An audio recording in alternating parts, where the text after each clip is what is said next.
Ladies and gentlemen, coming to you live tonight, Patriot Street Fighter. We've got a locked and loaded lineup, as we have in the recent past, with the emergence of sometimes very exciting and other times very confusing turns of events in this battle.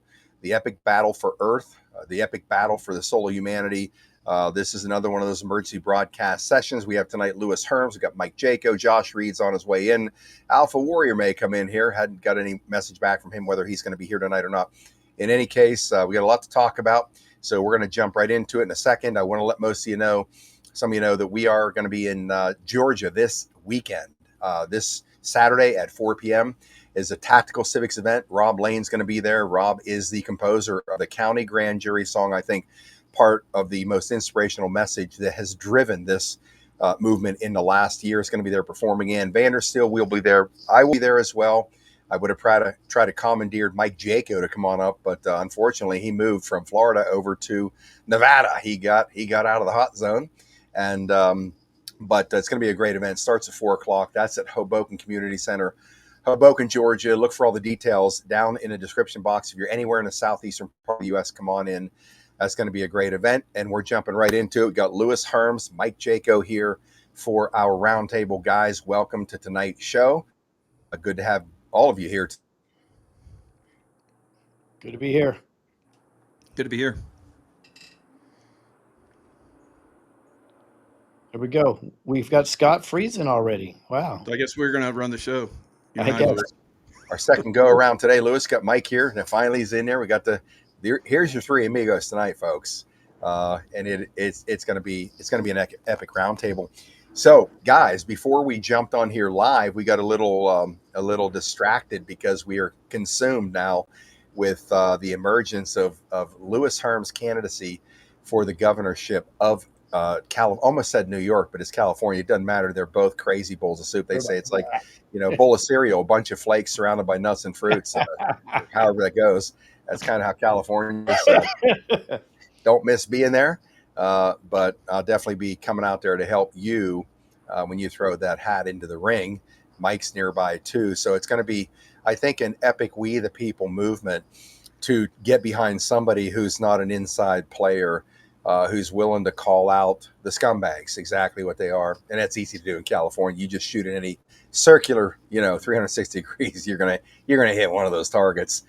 Corrupt politicians. But Lewis, you were talking about something to Mike just before, and I said, hold that thought. Let's get this while we're recording.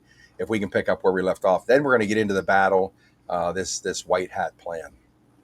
Sure, absolutely. What we're talking about is the fact that there's a lot of work being done in the background right now on my campaign. In fact, our website platform within 10 days, no pressure, Lisa, is going to be absolutely epic when you see what we're releasing and launching. But what I'm doing is in every sector that we're working on, I'm establishing a team of consultants, because I've said many times that I'm not the smartest guy in the room, but I'm very good at working with talent that's smarter than me, and I'm pretty damn good at troubleshooting. So if I hear the ideas, I'm like, oh, well, we need a little solution here, we can go. So in regards to healthcare, the team is incredible.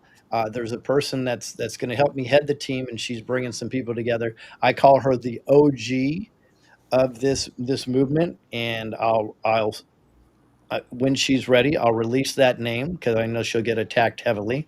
In regards to health, I'm working systems right now that they can't, let's just say cancer alone, have a 3,500% better cure rate than the top oncologists in the country.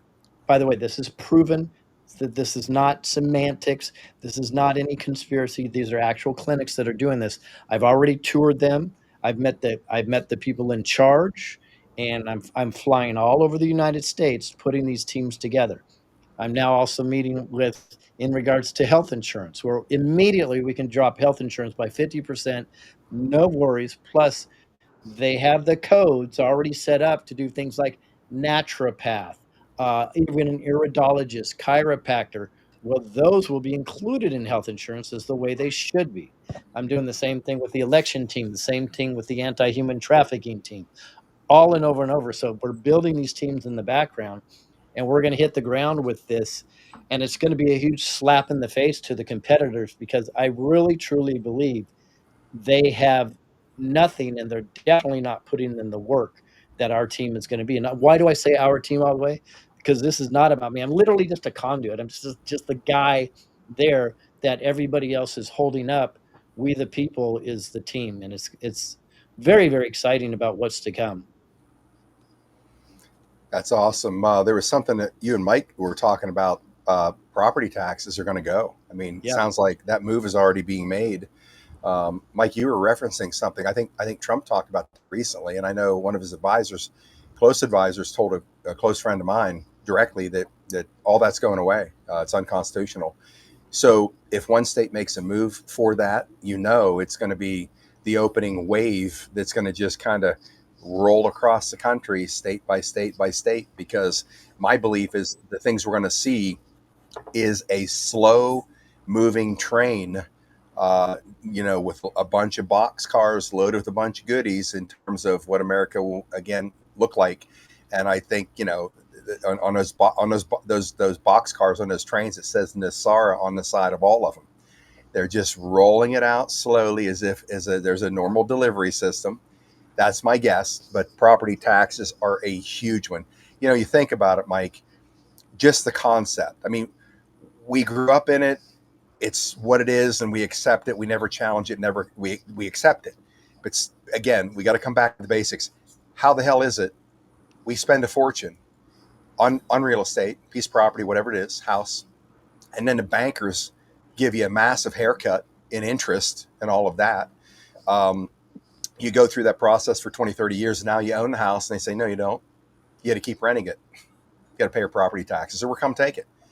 This is insanity, and I think it's coming to an end. What do you think? Oh yeah, definitely it's going to come to an end, and taxes are going to come to an end. There'll be some type of taxation, but it'll be some kind of fair tax or something. Another thing that a reason why I believe Lewis has a good shot at winning is the bluest of the blue in L.A.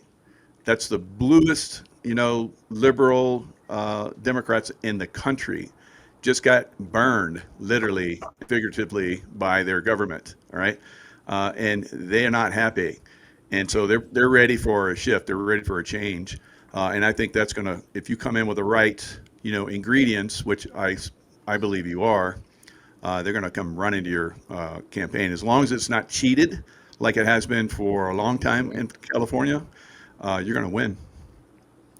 Can you imagine what that would do? I said this about Joey Gilbert's election in Nevada in 2022. Yeah. If Lewis, if you would win the governorship, When? that Win. Yeah. entire nation, the whole When you nation, whole landscape. Thanks for the follow up, Mike. Hey, I think Josh Reid was in the house here a second ago. He was there 3 minutes ago. He's there. What's up, good people? How we doing? Are you good? We're strategizing Lewis's acquisition of the governorship in California. He's already painting a big old U-Haul with a Gavin Newsom face on the side with a Ghostbusters cross right through it. That might actually have a really Moving big van. impact in California. That's not bad. Hey guys, real quick, DC is actually calling me. I just need to grab this real quick. Go ahead. Let us in All on right. this. Put it on speaker. We want to hear this Hold inside on. call. So imagine that. Mike, you're right. I think when he starts talking about these things, look, folks, we're gonna provide an option for healthcare. It's 50% of what you pay now, which is a rape job, and natural healing modalities are going to be included. He told me about it, and I know we talked about this together in the past. I don't have the all the mechanics in my mind, but just that alone is epic. We're getting rid of property taxes. My guess is the tariffs they're just coming. They're coming in like a freight train. I'm just guessing that Trump's going to say constitutionally property taxes are illegal, unlawful. They're going away, and you can't leave the counties and everybody in the country who are, utilizing these resources to some degree, really for the people. It's got to be a replacement. My guess is tariffs are going to be pushed into the states, local governments, all those kind of things to provide all that, so we don't have to pay for anything. Well, so I've actually been watching Trump like a hawk on the economic side. Been watching Scott Bessent and Lutnick and all these guys. This is my take on it.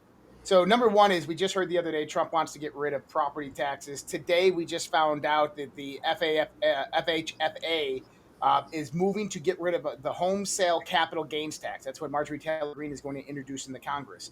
So what we see is a dwindling away of various different ancillary taxes across the board. Now, Scott Bessent has been very verbal about this, about what he was going to do. There's two things that people need to look into when it comes to fruition. That is the Strategic Bitcoin Reserve and the Sovereign Wealth Fund.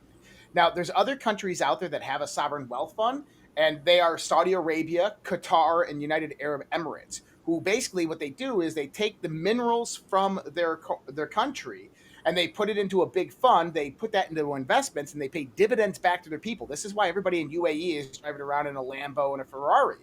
So we are getting a sovereign wealth fund here in the United States of America. The question is how is it going to be set up? I got a good friend who works at the U.S. Treasury. He was there under the first Trump administration. He's a blockchain developer. So what they're doing right now with companies like Tether, which brings about USDT, which is a stable coin, and other stable coins, is they're going to be offering to these companies 20-year, 30-year, and 50-year gold bond and Bitcoin bonds. Now, if people kind of understand how the bond network works, basically what you're doing is you're securing the US dollar based upon these bondable assets, gold and Bitcoin. Now, if you play it into the larger perspective, you have the Strategic Bitcoin Reserve, which is going to play a huge role. Bitcoin in the next 10 years will most likely be over $1 million, easy. And I've kind of laid that out for everybody in my audience. But now you add that into the strategic or the sovereign wealth fund. And this is how I want people to begin to perceive how the sovereign wealth fund is going to operate. There's tariff revenue, which is supposed to get up to about 1.5 to $2 trillion in revenue over the course of the next few years. And that is going to offset the 16th Amendment, the 17th Amendment, the income tax. So now American citizens won't pay a federal income tax because that's going to be offset by tariff revenue. And the objective of Trump over the course of the next few years is to reduce that income tax burden on the middle class by offsetting it with the tariffs. But as you begin drawing money in, this is the other key part that basically nobody out there in the economic world is even paying attention to.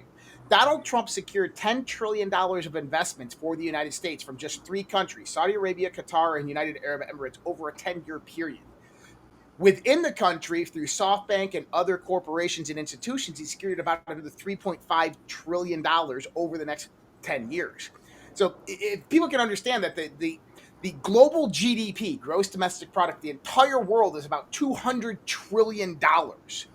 And Donald Trump has secured an investment equivalent to about a tenth of that in the United States, just flowing into the United States over the course of the next 10 years. How many jobs is that going to create? How many businesses is that going to create? When we start looking at the big, beautiful bill and what he put in there specifically for what are they called? They're called zoning areas, zoning opportunity areas, right? You have the 12 regional zoning areas that he's going to create, that he's going to allow these corporations to build out on infrastructure, cities, whatever they want to do with it. But why is he doing that? This is the key. He went after the Eastern Donbass in Ukraine. He got the mineral deal there. He went after Congo and Zimbabwe. We're in a conflict, a rebel conflict, civil war. He went after that. Congo is now handing over all mineral rights to Donald Trump, the United States of America, away from China.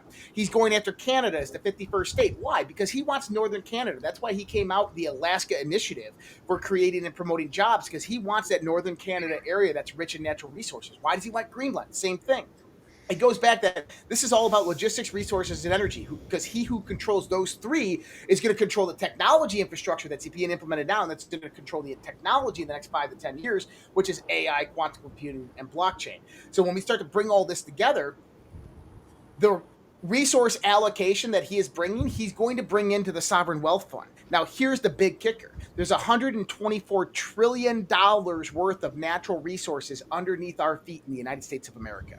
And he has just opened up all of that land under the big, beautiful bill to institutions and corporations, of which that will feed back in and benefit the sovereign wealth fund.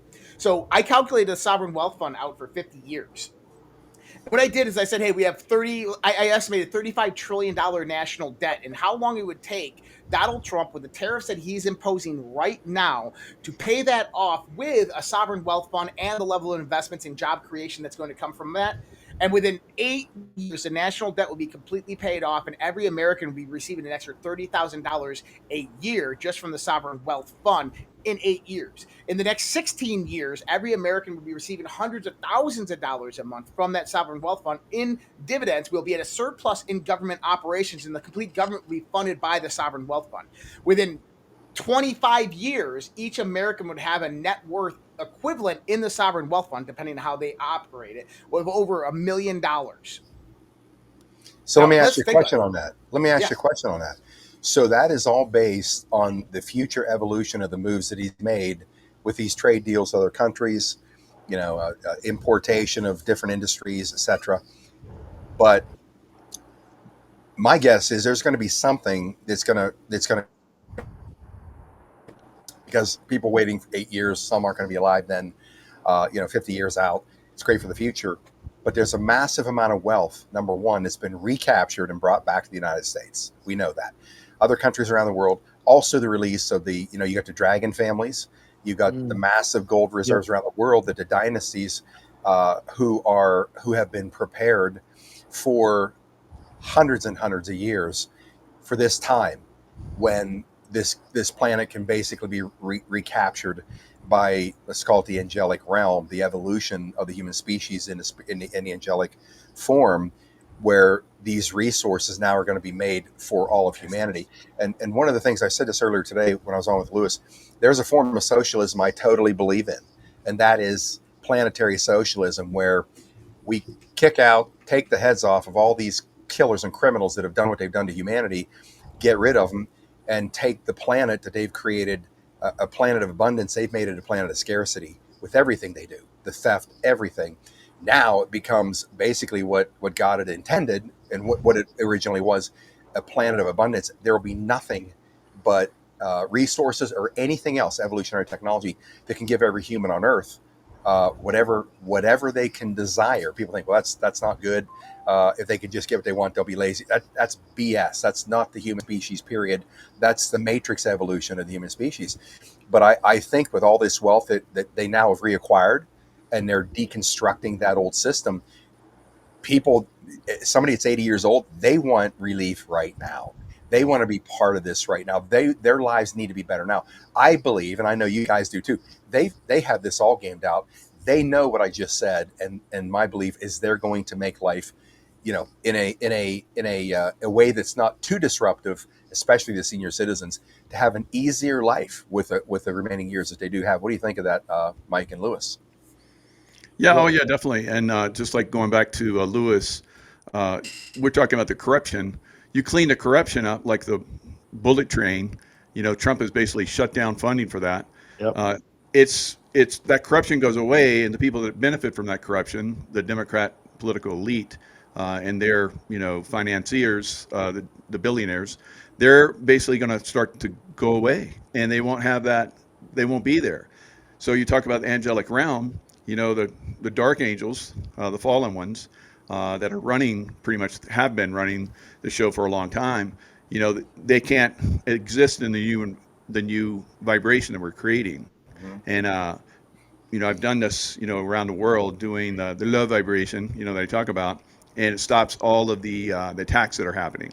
So we're basically just raising our consciousness, and that's canceling out all of the corruption that's in there.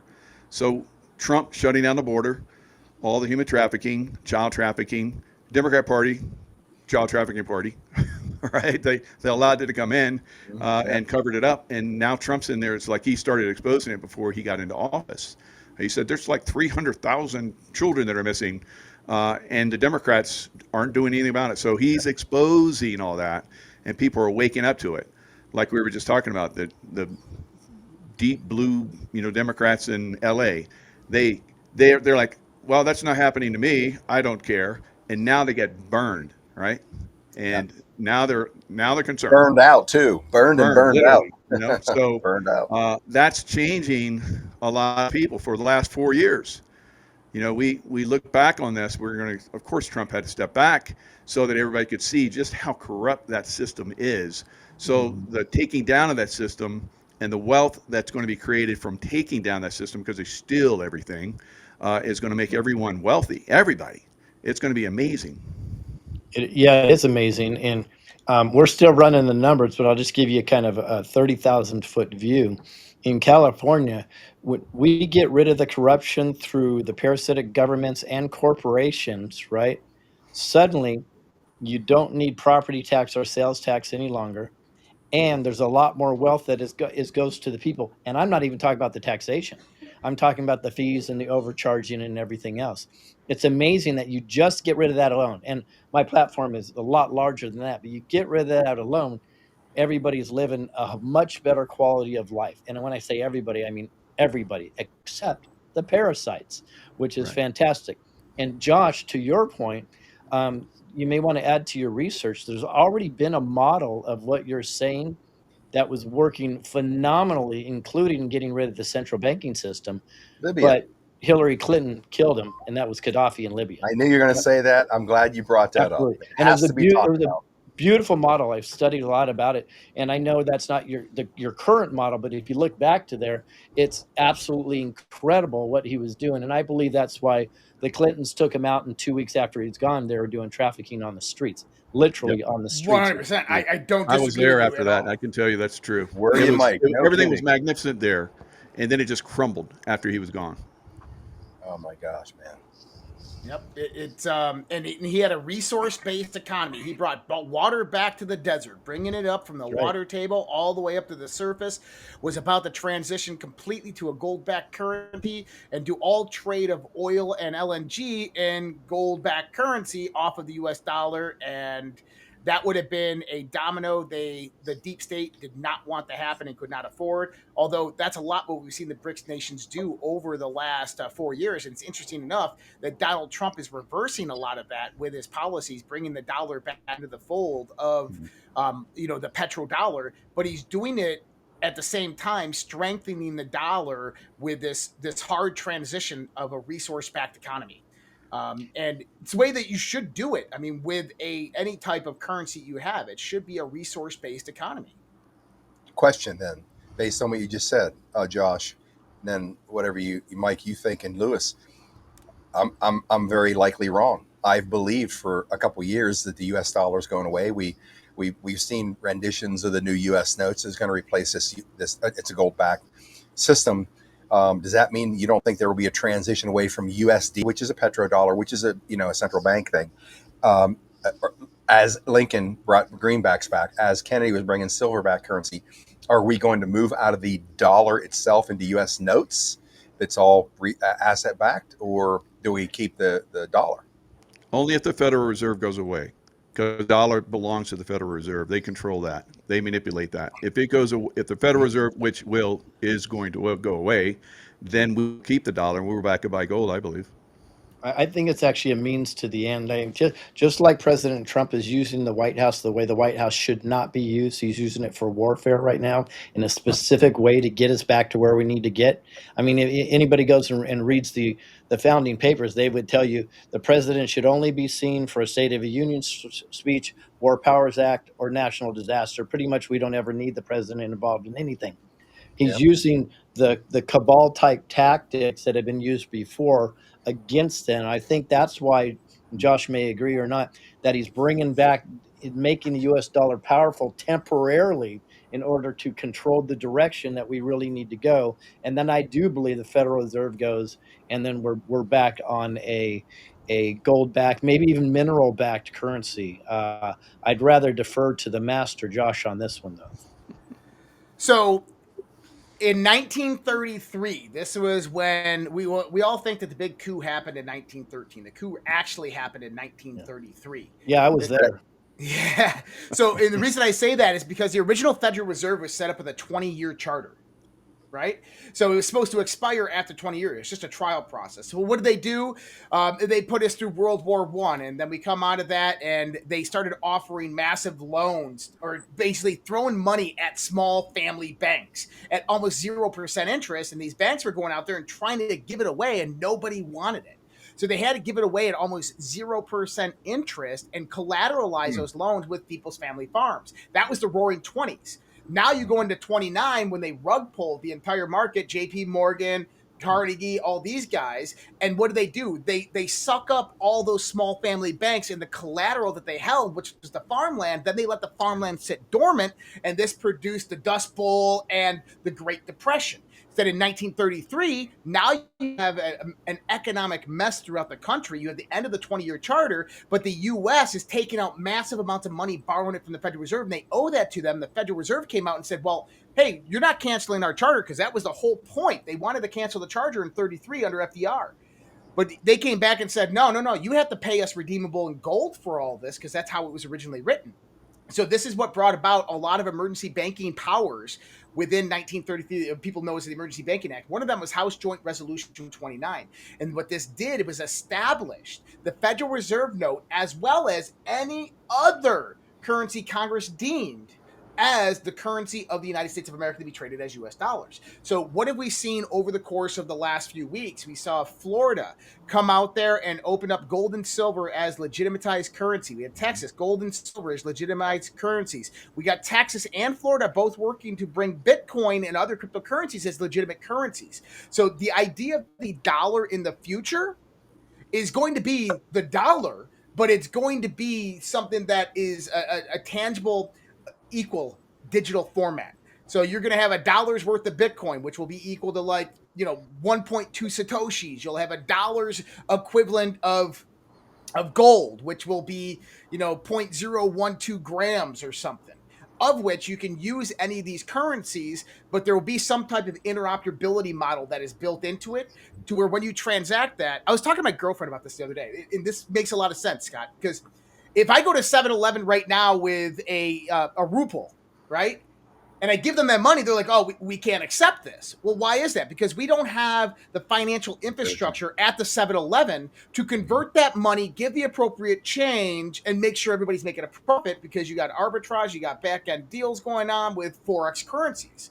But guess what? With blockchain technology, we absolutely have that technology right now. You can walk in with any foreign currency, pay it at any type of convenience store, grocery store, it doesn't matter. You can do it with cryptocurrency, and immediately it's transacted because there's no bank intermediaries. It's like doing exactly what people do at an airport. They go to the exchange right there. They take their dollars, get out, British pounds or whatever else. They do the exact same thing when you fly into an airport. You're going to a different country, or they're coming here. Same thing, except now it's instant on demand anywhere on Earth, right? That's exactly what you're talking about. And it's not feed to death like currency exchanges are. Yep, that too. So Josh, it eliminates the middleman. So Josh, you're saying, so if Carnegie and Morgan would have actually got on the Titanic, I mean the Olympia, we wouldn't be in this problem today. Olympia. Well, if they got on it, it would have never crashed. We know that. Yeah. That's a good point. Yeah. Well, our guys should have had a sub out there somewhere. It's so interesting to look at the significant impact that JP Morgan played in the history of the United States, and how drastically different it would be if JP Morgan instead had a heart, had compassion, loved humanity. Because number one, we wouldn't have the Federal Reserve, we wouldn't have the fiat financial banking systems, the central banking cartels, and we'd have Nikola Tesla technology, wireless energy being portrayed all throughout the world right now. We'd probably be 100 to 200 years more advanced than we currently are. Yeah, that's beautifully said. Him and his brother Rockefeller. Yeah. Yep. It's interesting about these guys. You see these History Channel specials, and you probably saw, some of you guys probably saw this one, and it came out a few years ago. It was titled the Men Who Built America, and they go down through the criminals. Yep. Rockefeller, and I didn't think Carnegie was one of them. He obviously was, but you go Carnegie, J.P. Morgan. The two that destroyed Tesla was Edison and J.P. Morgan. because they could not have his technology coming out. And I'm just kind of weaving in our conversation so I can get my hit and run comment in here, let you guys pick it up. Among all of these things, I want our 0 point fork in energy. I want it now. That changes everything. The price of everything goes down 98%. And you can go anywhere on the planet. That kicks into anti-gravitics, kicks it into play. It kicks in sonic healing technology. We don't have to worry about roads anymore, concrete jungles. You can, we got to live somewhere close by here because we got to go to a supermarket, whatever.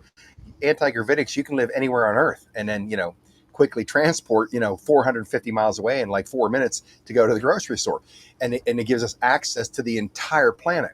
They want us in this model to keep us confined to the planet. If you take, let's just say something this size here, and then you put a pin on this flat surface, and then you slice that pin into a 1/1,000,000th, and that's the amount of the Earth that we have access to as the human species given to us by our Creator, based on their model. We can't get to the rest of the planet because it's inaccessible. Bullshit. It's not inaccessible. You guys can go there anywhere with your technology. We can't. So it changes the whole game there. And I'm just going to keep weaving this into every show because we need, as a society, a civilization, a nation, to keep saying, where the hell's my 0 point energy? You guys have it above and below. We want ours. Changes everything. Well, we're getting there, but we still have problems with, like we talked about, LA burning. That was direct energy weapon by, this evil cabal.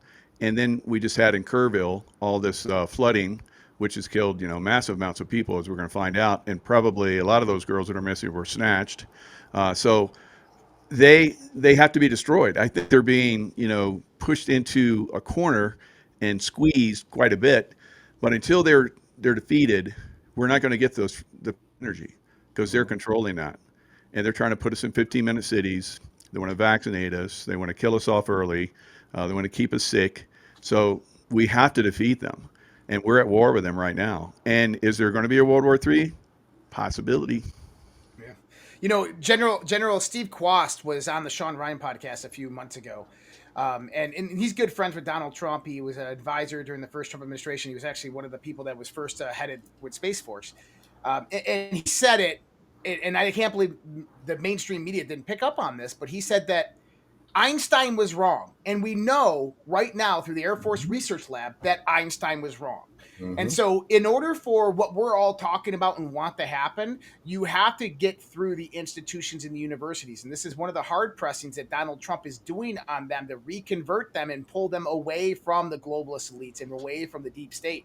One of the key points of research that I did when I discovered the whole Q movement and everything like this was understanding what was in Hillary's classified emails, right? So we all heard about how, the Inspector General in the intelligence community testified in front of the House Intelligence Committee, Chaffetz, the chairman, and he was asked, what was in those emails? And he goes, classified. He goes, what was in those emails? And he goes, classified. He goes, I can't tell you, sir. It's classified. He goes, well, do we have to go to a SCIF? You can tell me there. He goes, even if we did, I can't because they're special access programs.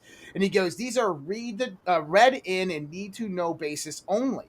So when I heard that in 2016, I started researching this massively because it reiterated what a 4-star admiral in 2010, when I was working in Washington, D.C., who I befriended, started to tell me that there was a lot of things happening in our military and that there was people who were bad actors that were selling U.S. secret technology to foreign adversaries for exchange of book deals, for exchange for speeches and all these things. So I started looking into this, and it was interesting enough. You find out how Hillary Clinton did it with the Horowitz report. I think it's like page 300 of the Horowitz report, where he talks about the home server, and there's a script that runs in the metadata that every time that she replied or forwarded an email from her home server to her State Department email, it would send a blank carbon copy to a Gmail address, which was, when they went into the Gmail address, it was all IP logins were offshore of China. And so the question is what emails were those? And that's what the Inspector General, Charles McCullough, was actually looking into. And he couldn't say it outright, but once Trump came in, we find out what was in those emails. And the reason I know that is because, let's just use this logically. You had the China initiative that came about with Trump in 2016. This is when he used the State Department to hamper down and reverse all of Obama's educational exchange programs with China and other countries. So what did Trump do? He had the DOJ arrest 34 college professors at 34 different universities. Among them, a name that we all know, Dr. Charles Lieber, who was involved with the Institute of Virology in Wuhan, the Institute of Technology in Wuhan. He was developing the nanotechnology, which is called nanomesh technology. This is where it kind of gets a little crazy for everybody out there, because you're going to hear some things you've heard before, is these nanobots would latch on to something known as your ACE2 receptors in your cells. They would harness the energy, the heat, metabolic and respiratory energy, transfer that heat into electrical energy, and then send a wireless signal out to other nanobots to control them. Now, you might have heard of the ACE2 receptor, because that is the exact same cellular structure in your body that COVID-19 spike protein latched onto and infected the cell, which was, again, nanotechnology. So Charles Lieber was one of many of them. So I go and research Charles Lieber, and guess what? He's got an NSF, National Science Foundation grant that it's classified. I said, wait a minute. He's working on a SAP program, or a USAP. So I go to every single one of the 34 professors, and guess what? Every single one of them had either a DARPA, Department of Energy, Department of Defense, NASA grant that was classified. In other words, and they were working on space-based systems, propulsion systems, energy systems, weapon systems, material systems. And I said, what they were doing was getting the black projects out into the universities, exactly what Bob Lazar said 20, 30 years ago, getting them into the university to reverse engineer them. And then they were Hillary Clinton's emails, which, by the way, Jake Sullivan is the one who gave her access to those top secret emails. She was never even supposed to be on them. What was in those emails? It was the university and professors who were getting the grants for these special access program, reverse engineering within the university. So she sends them to China. China comes in, funds that university, grabs that professor, brings him to China, grabs all of his research through force, coercion, through honeypotting operations, threatens them. Now, China gets that advanced technology information and begins developing. This is how they develop their military to rival ours in the last 10 years. So, when we start to look at all of that, the technology exists, it's out there. But when we begin to see what's happening right now is Trump has what I call trickle-down disclosure occurring. You have Michael Krasios, the White House technology advisor, who's formerly Undersecretary of Defense for Research and Development at the Pentagon. He comes out and says that we have the ability to manipulate time and space and move anywhere on this planet instantaneously, where time and distance no longer matter. What? You have Dan Driscoll, our Secretary of the Army, coming out saying that I just talked to an astronaut on the moon who's a soldier. What? This is trickle-down disclosure. So they're bringing it. But you know what, Scott? To answer your question really simply in one sentence, and I know people are like, well, you could have done that 10 minutes ago. But to answer your question really simply, we don't have the global infrastructure. Is if we brought ZPMs out right now, if we brought anti-gravitic technology out there, you're talking 500 years of advancement of infrastructure that has to get put in place. With anti-gravitic technology, we know this from the New Jersey drones. We know this from what Matthew Leifelsberger, the Green Beret that was killed on January 1st, told us, is that they use quantum entangled command and control satellites that actually drive these things. And the thing is we don't have the infrastructure in place. We have a 100-year-old infrastructure in the United States of America that's running our modern technology. You have to upgrade that complete infrastructure system before you can go in there and pop in your ZPN, before you can go in there and have your anti-gravitic vehicles. But that's the beautiful thing, because everything Trump's doing is building that infrastructure. That's the whole idea, is to build that infrastructure within the next 5 years, so that within 10 years, I think 2027, by the way, is really where things are going to change drastically. And that's when the stuff happens in the sky and they all come down and introduce themselves. And Trump negotiated that back in 2020, by the way, when Trump said he was in or when he was at Walter Reed and he had COVID. We got it from a good contact that he was actually in Antarctica meeting with 3 extraterrestrial races, and that he was going to expose that. That's interesting. Somebody else told me recently, Couché, told me recently that they back in maybe it was 2016, Couché, they refused to talk to him. And I don't know why. Maybe we weren't in a position yet where it would make a difference or make sense. But in the meantime, what we need to do, in my opinion, as a podcast medium, continue the ball kicking, keep hitting them in the balls on this, because what, when it's not just us and it's the common population. Come on, man, where is it? Build it faster. You have all the money. We just keep pushing them. Come on, you need to build this faster. We're ready to go. If it doesn't hit the public in terms of their consciousness, this thing could take much longer. But if we all are we're spreading this constant awareness on this one issue, 0 point energy, free energy, and people begin demanding it, everything moves faster. Yep. And I'll get Yeah, in into the Middle zero. East, they made a huge leap. They didn't even have telephone poles and all that kind of stuff for telephones, and then they made the leap right to cell phones. So Hey, we can make those leaps, but the infrastructure that's there is going to keep us moving slower. Yeah, Because remember, all the people are like, "I'm never going to use the internet," but now everybody's using the internet. But because the people that said they're never going to use the internet, they drug things through, and then of course we were pushing, "Don't get the COVID shot." How many people got the COVID shot? 80%. So you're going to have a lot of people do dumb shit. And if you bring in great technology, they're like, I like what I got. I'm cool. It's like, God, it's going to be, it's one of those things. So I'm gonna I'll hit on a couple of these things. After my head had to unexplode after Josh was explaining everything. I went on an artistic rant. I'm sorry, guys. Oh, it was beautiful. It was, in fact, I think anybody watching should just clip that segment out, and that should go viral. First thing is, the one person that knew Einstein was wrong was Einstein, by the way, because he knew he was wrong. He had trouble admitting it, but of course everybody knows when he was asked who the smartest person was, he goes, "Don't ask me, ask Nikola Tesla." So really? yeah, and that's a quote from Einstein. He says, "How does it feel to be the smartest person in the world?" He goes, "I wouldn't know. You'd have to ask Nikola Tesla about that."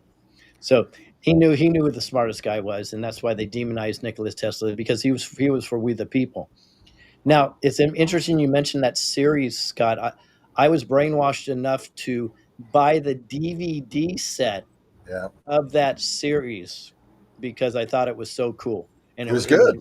It was good. Really, it was well done, and then you buy into it and you think these are heroes, but they're actually zeros. In what y'all are saying is this whole movement is a movement of acclamation. And I know people have been hearing me say this forever, but it's like beating a dead horse. But the reality is we got here with a frog in the pot. They slowly turned up the heat on us until we didn't even know that we were boiling.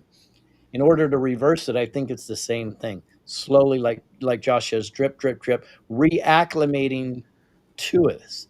Now, Scott, you'll be happy to know in regards to that, I actually have an actual process and a plan with my platform to get us to 0 point energy. And 0 point energy is the ultimate in sovereignty. When we have 0 point energy, there is no more control whatsoever, because we are free to do what we want, when we want, how we want. And it's a beautiful, beautiful thing. So how do we get there, though? We're not ready for it. We know the infrastructure is not ready for it.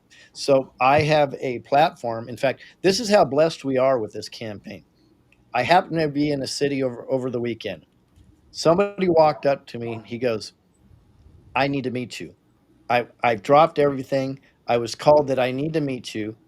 Neither we're in California. He says, "I'm from California." He goes, "I'm the premier guy when it comes to alternative energy uses." Man, I thought he was going to get windmills and so on and so forth, blah, blah, blah, blah. No, no, no. This guy knows the good stuff, the big stuff. And he blew me away with his knowledge. And I said, "I'm looking at this process right now that's going to get us to 0 point energy. What do you think about it?" He goes, "It's brilliant. Let me tell you all about it." So this is somebody that's going to be on my team in order to transition us to 0 point energy. The reality, though, it's going to take a decade or more to get there.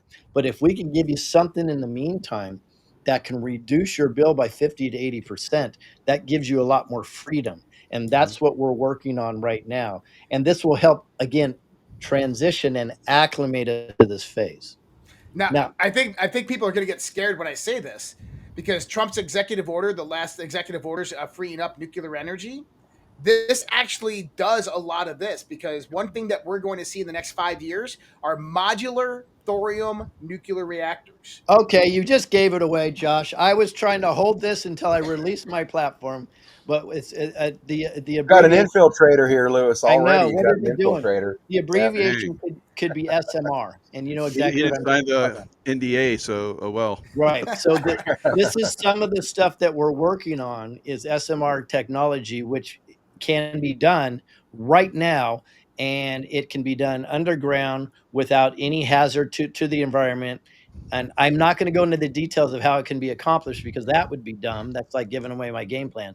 But I can tell you that would be one of the couple things that we would use to transition us to a zero point energy. And you're dead on. Yeah, Make there's a helium comment on 3 from that. the moon. Oh, go ahead, Scott. Sorry. We talk about how quickly infrastructure can go up.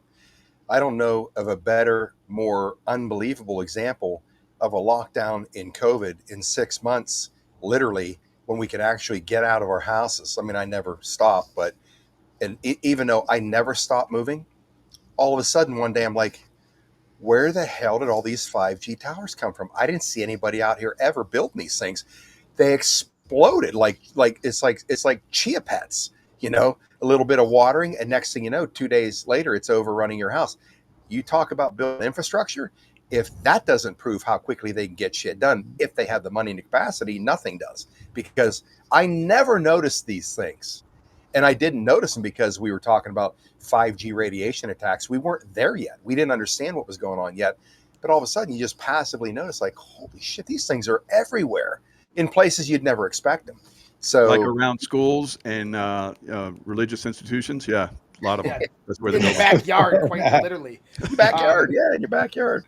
Yeah, the modular nuclear reactor is interesting, and one of the other things is you have thorium, and then you have helium-3, which is being mined on the moon right now, and it is in massive quantity on the moon. And those could be so short interim supplementaries that we could see over the next 10 to 20 years while the infrastructure and everything comes out. I don't know, people know that I dabble in physics. I went to school for physics at UC Boulder, University of Colorado Boulder. I've been developing a whole theoretical model, unified field theory, for the last 15 years. And I call it optimization theory. And the reason is because when we look at what's happening, if we want to truly understand it, we have to go back to the ideas of Nikola Tesla. We have to go back to the ideas of what's called a rarefied ether, or something that is an intermediary for how everything happens. And once you start to implement that into the modern scientific construct, everything begins to make sense, and you can resolve so many of the contradictions and ad hoc models that they've created.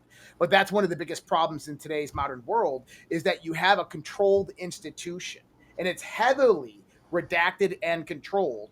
And so you have to bring down those walls and barriers before you can even begin to get the research out, and then from the research develop technology, which typically on the commercialization side takes 5 to 10 years to develop. So we're seeing the veil being lifted among that from Trump. I mean, we're moving all the regulations, all the policies, we're releasing all this information, and I think that once people truly see what's happening, we're going to have a decade of innovation, and it is going to be remembered for countless millennia to come. Josh, got a great idea for you. I do want to switch gears here for a second to kind of align with the title of the show tonight. I have a comment and then sort of a view. Number one, with all this shit, why isn't the top of your head pointed? I can't figure that out. Number two, look, if we want to get infrastructure like really quickly, all we need to do is go strip all of that from underground cities and tunnels all over the planet, put them up on top of the earth. We're good to go. True. Yeah. My thoughts. There you go. I mean, if we're thinking this together, guess what? There's a unified field already out there. Have already planned in their own minds. Quantum entanglement. That's where they're going to bring it all above ground, and then we got it.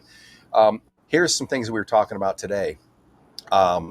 Two things. Trump, number one.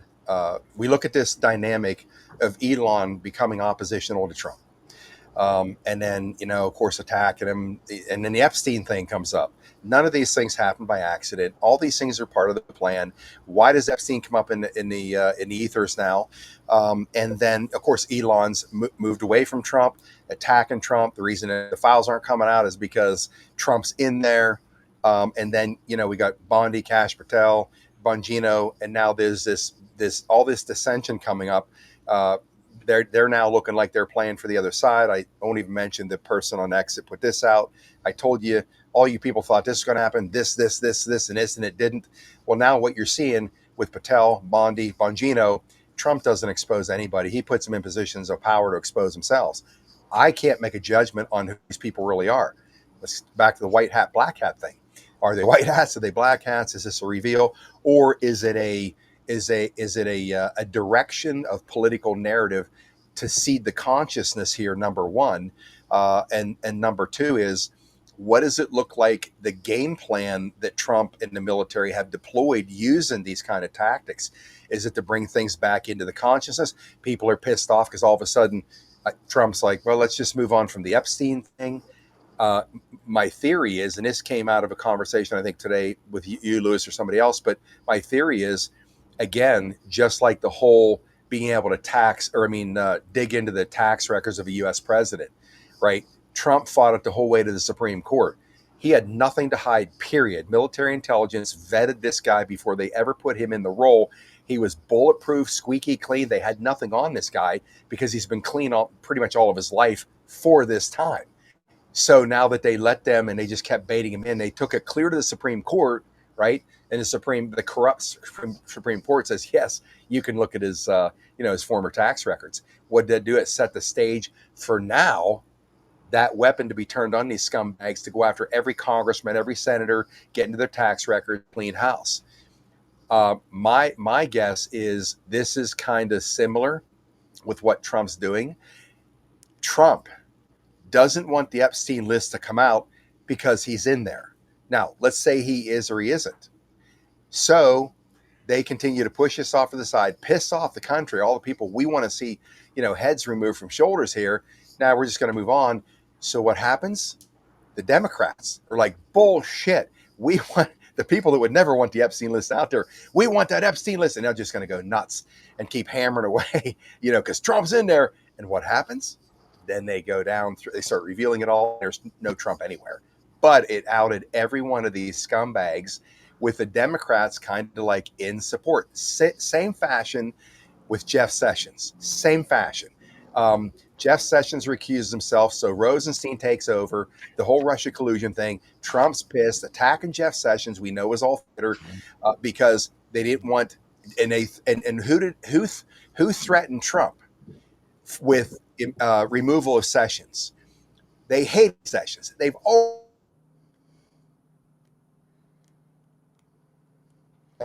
Hated forever. There he goes. Now all of a sudden you've got the Hollywood left lunatics. You have the Democrats and everybody on their side threatening Trump. If you remove Sessions, then we are going to impeach you. Why? They hate people like Sessions. The reason they didn't want that to happen, because they knew the new AG would come in and they would go right into the Russia. They'd take back the Russia collusion investigation, Rosenstein, a criminal, crook, traitor, and then they're screwed. But you just watch these people, watch them circle the wagons around and try to protect Jeff Sessions. These are the things that I found remarkable in their plan. I mean, they know human behavior and sociology better than anybody. They know it as well as the cabal does. I think they're using those weapons against them. And those are two examples of how that worked. What's happening here with this whole Elon Musk, Trump DJTs in the files? Trump's like, let's move on. People are pissed at Bondi, Bongino, and Cash. What do you think's playing out here? The art of the war. Great job. Okay, next question. Let me add to that. That sums it right up. Yeah, it really does, right? So that's what's going on. But you know what? I think there's another facet here I find interesting. People are very upset with me on X right now because I'm telling everybody that if Trump is the man I think he is, he understands that the ultimate goal is for we, the people, to run things, not a higher position. Therefore, he's challenging us to say, hey, love you, man, but no, we're not going to put up with that. We are here to save the kids. We need to see prosecutions in regards to this. I believe he's testing and challenging Could be. his supporters to say, dude, no, not on this one. We must have prosecutions here. So people are going, oh, how dare you do that, Lewis? No, I believe that's exactly what he's looking for, because if we do not claim our personal sovereignty first, forget about the paperwork, just our personal sovereignty first. If we don't claim that, and if we don't stand up and say, yo, brother, you work for us, we're in the same exact place, whether he comes in on his white shiny horse and saves us or not. When we say, hey, we the people take accountability, and guys, you work for us, that's it. When we get over that hump as a whole, and I believe he'll give us a big thumbs up for pushing back in a nice way. Like, dude, Mr. President, I completely support you, but not on this issue. We absolutely must take care of the kids and have full disclosure after prosecutions, by the way. And that's where I think a lot of people are missing the boats. They all want the names. Dude, you don't want the names until they're prosecuted, or they're just going to run into the dumps and for the hills. It's the same thing that happened with the COVID warp speed vaccination program. Basically put it on us to see the corruption that was going on with that program. And we're seeing the same thing with, Epstein, P. Diddy, you name the different ones. There's so many out there. So everybody, demands justice right now. But if you don't take care of other things first, then you're not going to get justice ever. The judicial system has to be taken down. We saw that with P. Diddy in Manhattan, the worst, most corrupt, judicial system in the country. And, he got off on 3 counts, major counts. There's so much information there that could have been released, and they didn't do it. And so it's the same thing we went through the last 4 years, exposure, seeing, the corruption, laying it out there, letting everybody see, what it is, getting the narrative out there. So like you talked about, Scott, now the Democrats are demanding it. So, and they have to, because if everyone's not demanding it, of course, I think the Democrats are the worst ones as far as that stuff. And I think we're going to find that out. That's another thing. So if they push this and release those lists, we're going to do away with Congress, and we're going to do away with the Senate, and we're not going to get anything done. Let's get some stuff done and then expose that list. I think that's where we're at right now. Let me jump following up on what I'll say, one thing, following up what you just said, Mike. And here's the thing, folks, you got to remember, correct me, Mike, if I'm wrong, but we know Diddy is guilty of all this shit because we've seen enough information, testimony, whatever. Epstein now. 2.0. Yeah, and so here's a reality. People think, oh, this is a dead stick now. No, it's not. Yeah, it's not. It's the intelligence agencies, and don't Did you hear what I said when I froze, or I froze for a second? We didn't. We lost you after dead stick. Okay, my point was, and correct me if I'm wrong, Mike, double jeopardy doesn't apply with military tribunals or treason. He can be tried again by the military in a tribunal for treason for this shit. He might get off in their corrupt admiralty system. And people say you can't try him again, it's double jeopardy. Not when it's a military tribunal system. Am I right? That's right. And we're at war right now, so yeah. War. Well, I have a theory on this. And I was exposing Diddy in connection to Burkle. That whole series I did went very viral. I know, Scott, you and I talked about that in length here. I have a theory on this. Diddy already went through a tribunal before the FBI picked him up. Interesting. And here's why I say that. Because I think this is more about disclosure. And I said this on day one. When the FBI picked him up, where did he go? He went to the Southern District of New York, where things go to die. Who they appoint as the prosecutor? Comey's daughter. So to me, it was strike 1, strike 2, strike 3 in that order. And I was the one, I was saying out there, guys, this is going to end up being a nothing burger. Don't get upset at the end. This is where things go to die. It's intentional. I believe that he probably already went through a tribunal, and this is the show horse that they had to show in order to wake us up. The pantomime. Yep. You did say that. We talked about this a long time ago, and you did say that, and I agree with you completely.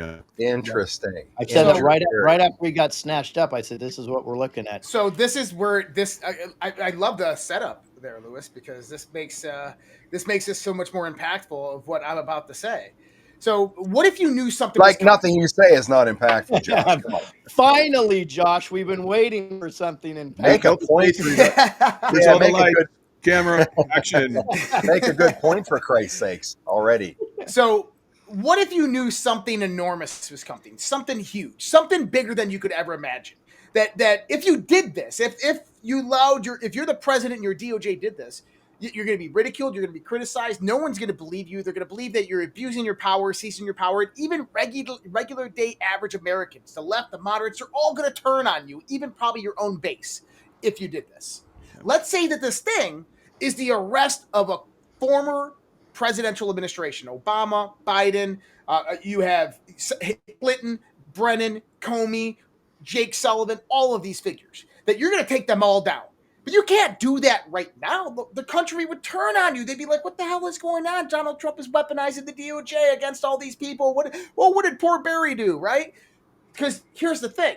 Unlike us and the audience out here, Democrats, moderates, liberals, independents, normies, they haven't spent countless hours researching this stuff. They don't know what we know. Yep. That's the thing we have to understand. So how do you bring the people to the precipice? Well, look what we just saw over the course of the last few weeks. Elon Musk comes out with this Fox feud with Donald Trump, right? Scott Percent gives him a nice punch in the eye, and he comes out and says, Trump's on Epstein's list. That's why they're not releasing it. The media goes crazy. Well, what happened on the day that the FBI memo came out? Elon comes out and says Steve Bannon is on Epstein's list. Now, who are the two most persecuted people in Trump's former administration? Trump and Bannon. Now, did anybody here know that in 2018, the summer of 2018, Steve Bannon filmed a 15-hour-long documentary with Jeffrey Epstein at Jeffrey Epstein's house in his vault, and the footage has never been released by court order? Now, let me ask you this. Steve Bannon left in just the end of 2017, right before he went and spent 6 months with Jeffrey Epstein. He left the Trump administration and then goes and spends 6 months with Jeffrey Epstein, and then the next year, Jeffrey Epstein is arrested. Wait a minute here. Let's follow this out for a second. Has anybody ever heard of 18 U.S.C. 3521? Of course, we all have. WITSEC, right? So what happens when you have a high-profile witness that you want to get out and testify later on?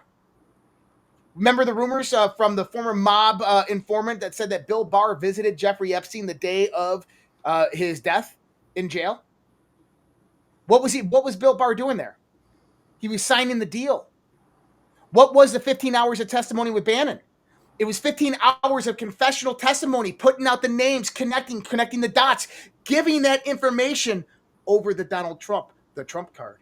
So they got all this before they picked him up at Teterboro Airport. Exactly what just happened with Diddy. Holy shit, they man. got him before that, and then his death is not a death. It's witness in 18 U.S.C. 3521. You can fake the death of an individual. It's legally authorized through the Attorney General and the Department of Justice. So they pull Epstein out. They probably got him somewhere. Now, let me ask you this, because this is where it begins to make so much more sense. If Donald Trump's Trump card is kompromat, is the kompromat of Wiener's laptop, is the kompromat of Epstein files, which the Epstein files span 3 decades, include former and current heads of state all over the world, power brokers, UN, globalist elites. I mean, everybody's implicated.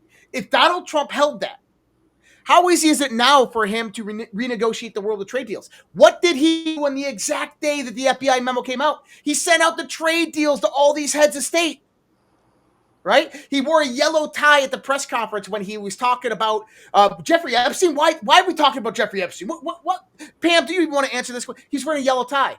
In maritime law or maritime organization, yellow flag is the Q flag, Quebec flag, which means that my ship, when I'm coming in the port, is free from disease. In other words, Donald Trump was signaling to us because right after this, he says the media has declined 17% in their ratings. He's hinting towards us. Q tie, the Q tie that he's wearing. What is he hinting towards us? I'm not compromised. I'm not under duress. There's hidden meaning here. 17. Look at it. Think about it. And what he's trying to show us is that he's using the Epstein files to renegotiate trade deals around the world to control various actors. Now, this is where I'm going to say this, and you guys can agree or disagree, and I think that I'm spot on with this. Thomas Crooks, who tried to assassinate Donald Trump at Butler, PA, had 2 foreign entities on his phone. One we heard was Iran. The other we know was Israel. Why would Israel have tried to run that up? The reason Israel tried to run that up is because Donald Trump had the Epstein files. He had the kompromat, which implicates Netanyahu. It implicates Shin Bet. It implicates the Mossad, the MI6. It implicates all of these, what I call the global intelligence apparatus, all of the intelligence agencies. It implicates them on treason against the United States of America, against their own countries. And Donald Trump held the door, so they tried to take him out, and they missed. So what do you see right next is Israel bowing down to Donald Trump when they realized they couldn't stop him. And this is why we saw with that whole Iran debacle that we talked about a few weeks ago, that Netanyahu is working for Donald Trump.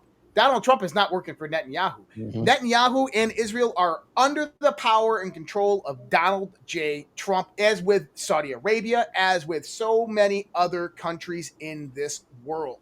And he's using the kompromat as high-level leverage. And Michael will tell you, if you have compromising material on someone in intelligence, it is more valuable and more powerful unreleased than it is released. Yep. It's weaponized. And that's what we are seeing right now. I can actually give you an antidote of that. But Mike, I'll let you talk first because I know this is more of your expertise. Yeah, so basically what we're seeing right now, we're seeing the military maneuver is going to start to happen pretty soon here. So Donald Trump today was pretty much in the White House getting briefed on what's coming. If I watched Monkey Works earlier, because I'm feeling this, I'm like, something's really, really, in the works because everything's too quiet. I've been in this situation many times. So, and Monkey Works is showing how everything's starting to move, getting ready for something big, guys.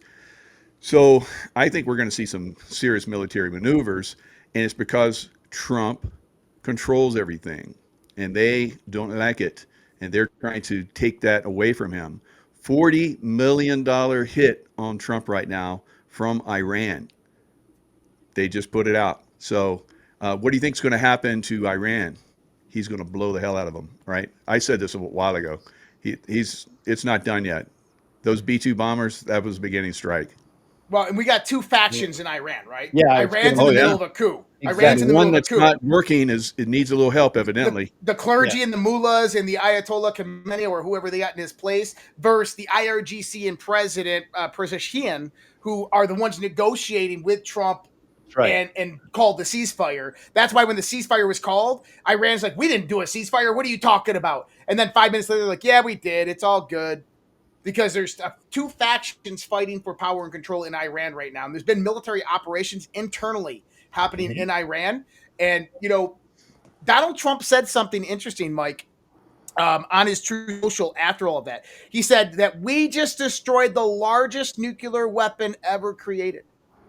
What? Firstly, Iran only had enough uranium to build about 9-10 megaton bombs. In other words, what we dropped on Hiroshima and Nagasaki. I mean, this isn't the Tsar bomb from Russia, which is the largest nuclear bomb ever made. So what's he talking about there? From what we got in Ashton Forbes was on top of this, he was talking about plasma-directed energy weapons. But we know China, the Mohan China jumbo jet were flying in. They're sanctioned by the U.S. We're flying into Iran after this. And I said that I got it from good people in intelligence that they were coming in and grabbing the uranium and the materials and take them out of Iran. But in other words, China was helping Iran develop a weapon. Now, what was it? It was a plasma bomb, which a plasma bomb will do just as much damage as a tactical nuke, except there's no radiation. But it also brings a higher impactful EMP along with it. And it incinerates anything in its path. And this is what we think that Iran was actually building, they were building it along with China, because how does China weaponize something like that? Well, they can weaponize it through proxy, like Iran in the Middle East, to control that whole area, right? So it's a crazy time to be alive, and I agree, Mike. I don't think that the military stuff is off the list. I think that we're ramping right now for potential conflict. That would be like us during dropping the bombs on Hiroshima and Nagasaki. So they were like, that changed the world. Yep. So if they were to drop a plasma bomb, then everyone else would have to go, whoops, right? You guys are in charge. Yeah, So, it makes everything else for the warfighter obsolete. right. I So think here's, I think. Oh, sorry, Scott. Go ahead. I was going to say, this isn't a curveball, but somebody just brought this up in the chat, and they mentioned I was on with Dave Scarlett and SG and Juan about 10 days ago, roughly. And Dave Scarlett said, the Ayatollah's in a box. Later on in the show, I said, my belief is that regime's been dealt with. My belief is they're taken out already, and now the maneuvering's happening, similar to what you had just said, Josh. I didn't see it from that point of view because I never considered it. But and then Dave, when I brought that up later on, Dave said, well, Scott, what I meant by what he got from 2 active duty generals is that the Ayatollah's in a box. He said, literally in a coffin in the ground. I'm like, whoa, okay. That changes everything. You see that factoring in here in what you just said? That internal battle. Yeah, it was interesting. Yeah, it was interesting, Scott, because he took 2 weeks to make his first public appearance. And here's the question is, I can't decipher if that was AI or not that we saw him on television. That's what I was going to say. It had to be. Look, if he's gone, it's absolute. Like I think it happened. Yeah. The day of, I got some really good reports that multiple clerics, including him, were taken out. Yep. The day of, and it was pre-planned, and even Trump told him ahead of time to the IGRC that this is what we're going to do, and they gave him a thumbs up. So that's what I kind of heard. Now, in regards to Mike, what you're saying about even people working for us are compromised. I had a phone call. So something happened in a certain state in regards to an election in a GOP that I happened to be, wouldn't say intimately involved in, but at least Copus knew the players of what's going on and saw it for what it was. And there was a guy that was going to be president of GOP that was so we the people, it was just beautiful. He had all the votes, it was lined up.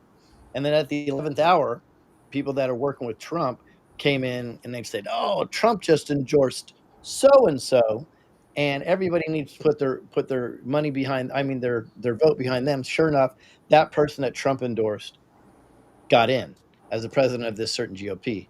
So what happened is I knew somebody in the Trump administration. So I texted them, as sometimes I can do, and I lit them up. I said, are you guys in your effing crystal palaces, calling the shot from on high, blah, blah, blah, blah, blah. What the hell is this? We finally have a We the People guy, and you torch it, you tank it. I mean, I was losing my shit. I just got to be honest with you. That's what was happening. No response for 3 days. And this person always gets back to me, usually right away. 3 days later, he calls me. And he was just, I think he's waiting to see if I was calmed down. He's like, he heard me out and he said, let me tell you what's at play. He says, right now, because we are in a war, right? Sometimes it's better to have somebody that is compromised, somebody that we have information on, because they know they will go lockstep in the direction of what we have. And he said, we the people guy like you, Lewis, is the future. But right now, that may not help with this plan because you won't follow what we need to be followed. And I said, okay, I had it explained to me deeper. And I said, you know what? I don't like it, but I understand from a warfare tactics. I get it. And then I did some research and looked at another state that the exact thing was going on. And this person is actually in Congress and is a huge supporter, lockstep with everything President Trump is doing. I had the same information on that person. So it really adds up and makes sense, Mike, what you were saying about this.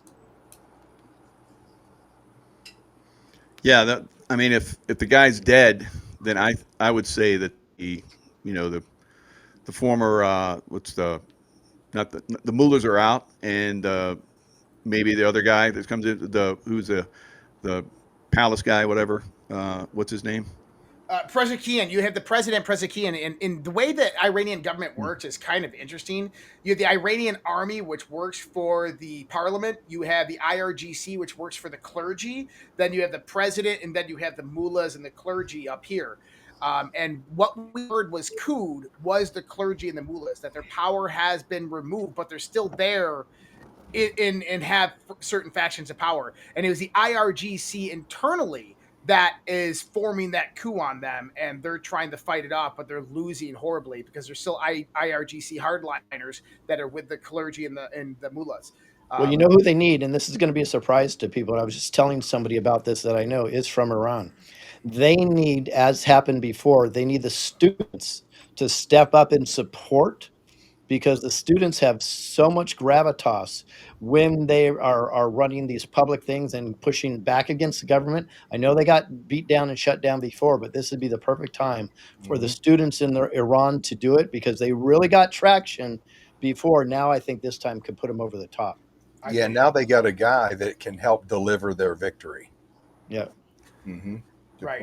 And I think we're going to see that grassroots social revolution in Iran play out over the next year. Mike? Yeah, I think that Pahlavi, that's who I was trying to think of.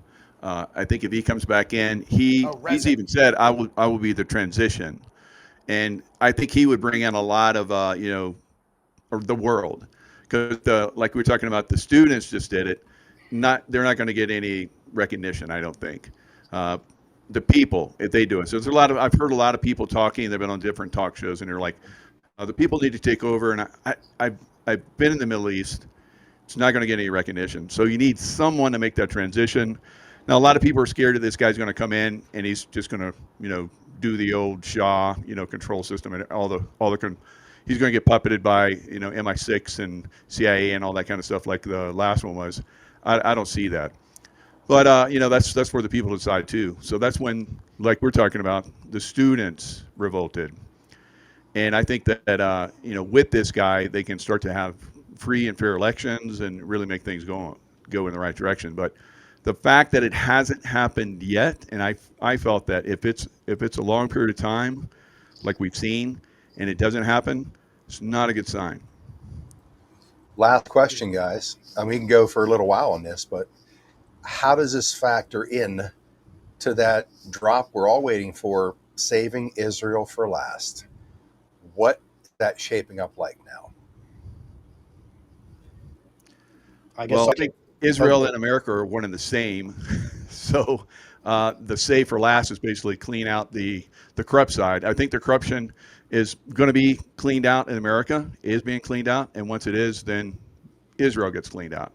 So I think Israel and America are the same.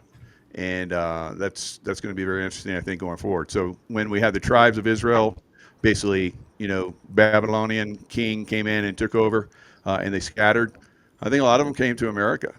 And well, they're saying multiple sources have said from extensive research, and you've had her on recently as well, Mike, is Sheila Holm, that the lost tribes of Israel are the native tribes of the United States. Right. That's why they had to decimate them, because they were put here because they were going to live in this realm of Gaia, the connection, angelic connection with Mother Gaia, and be able to create in their own sense this Eden. And then they had to turn. They brought them in here, and they had to. Why would you just wipe out these beautiful people? Call them savages. Hell, I remember playing cowboys and Indians. I didn't realize I was an Indian. I was pretending I was a cowboy shooting my cousins right over here in the hill. And but then you learn about what they could have contributed to the Europeans coming in here and created basically a utopia. Yet on the other hand, they're slaughtering them, giving them disease blankets. I mean, how do you murder 20 or 30 million buffalo? I mean, for what reason? Obviously, to take out their food supply.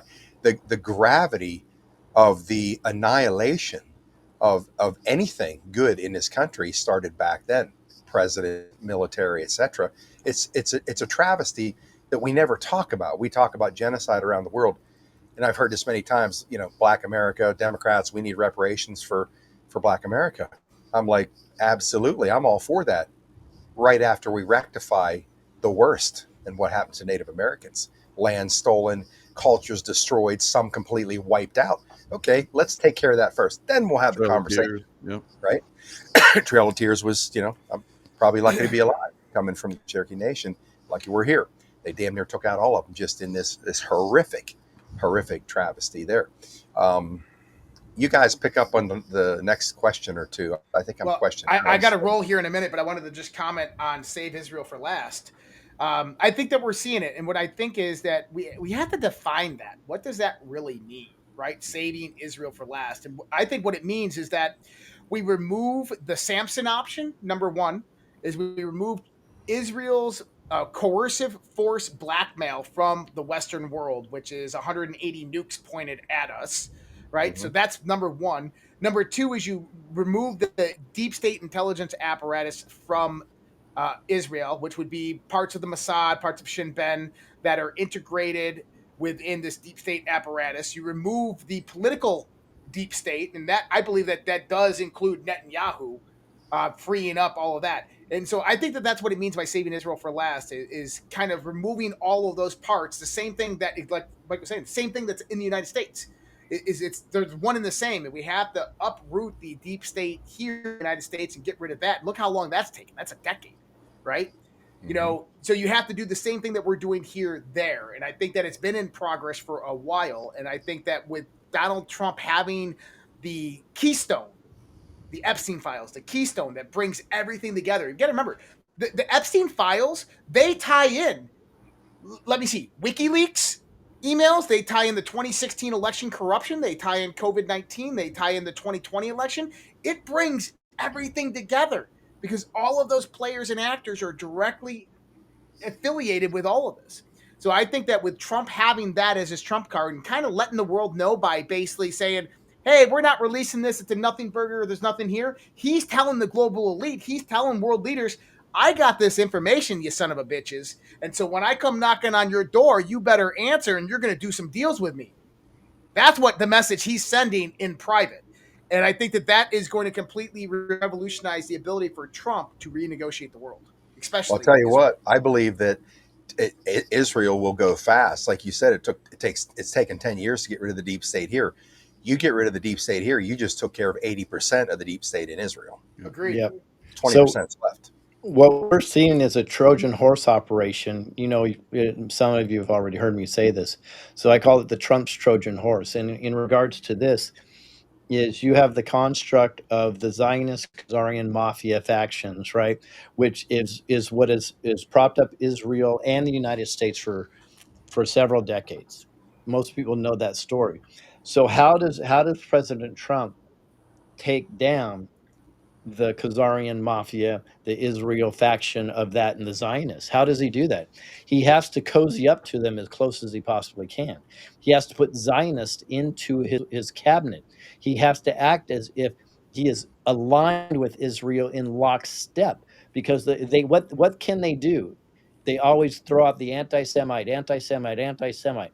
So if he pretends publicly that he is so tight, and if you look at the rhetoric, he looks tighter with Israel than virtually any president in the past. I mean, he's just so lockstep. But what is he doing while he's tight with them? He's cutting their legs off. He's removing their foundation. They're going to dismantle big pharma, which is a whole Zionist Khazarian mafia controlled remnant. Dismantling the central banking system, which is the Zionist controlled Khazarian Rothschild controlled mechanism. Dismantling the media as we know it, revamping the military industrial complex into something completely different, revamping technology into something completely different. What is he doing? Is he's completely destroying their foundation, so they're going to fall within themselves. And you know what nobody can do while he's doing it? They can't say he's an anti-Semite, because he's cozied up to him so close. It's like he's hugging them, but he's squeezing them so hard, they're destroying themselves. And I think that's what's going on, and just absolutely brilliant. Love it. Right. So he's also pushed on Biden's doctor to come in and testify, Trump, to come in and testify about Biden's health. And he's like, he's not going to do it. As he's pleading the fifth, and he's not going to come in. Because imagine if he did, and they're going to be like, well, why didn't you say like 4 years ago, however long, that he was incapable, he was incompetent? Why didn't you? So he would be held accountable. And then we would start looking at all the people that did the signings. Who did that? And so you would see a domino effect. And then you would see the COVID-19 push and all the doctors that are involved in that and the nurses that are involved with that. So you would see a massive domino of people that would be going to prison, all people that are in Congress and Senate. You know, it's devastating. So it has to be done in its own time and in its own way. And I think Trump, making the deals like we've all been talking about is the way that this works the best. Makes good sense. Somebody put in here that precision timing is everything. Yep. Very true. 5D chess. Well, gentlemen, it was great having you on. When we have some things that are emerging here, it's always fun to put together the emergency broadcasts. Folks, we'll continue this series as things emerge, which we think is mission priority to get information out or perspectives out. We'll be circling back around. Don't know when that is. Could be a week, could be 2 weeks. We'll see. There's so much shit happening now. This is becoming so much fun. All the fun these ice holes we're having between 2024. Look how it turned. We're having fun every single day we wake up. It's like, where's the next target? Just open your bedroom door. It's right in front of you, everywhere, every day. So, guys, thanks for the great work you guys continue to do. You guys are at the top, the echelon of the people that are delivering great value here in the podcast world. I had a couple who couldn't make it tonight, but they're in that group too. Great work again, gentlemen. Thanks for coming on. Thanks for having us. Great time. Ladies and gentlemen, Yes. for